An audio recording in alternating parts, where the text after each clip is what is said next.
Olá, tudo bom? Eu sou a doutora Wilda Odontoluz. Hoje a gente vai falar sobre bruxismo e apertamento.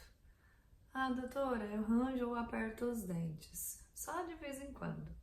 Isso tem problema? Tem. Precisa ser tratado.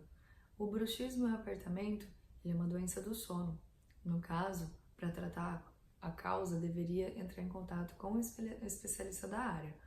Porém, a maior carga da tensão a gente distribui para os dentes, dessa forma podendo ter problemas de trincas, quebras, desgastes, tanto de dente quanto de coroas dentárias.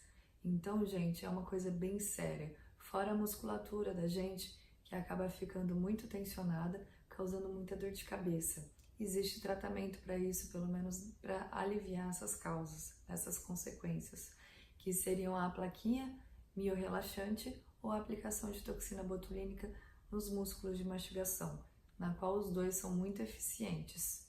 Se você tem algum desses sintomas de ranger ou apertar os dentes, procure imediatamente o seu dentista.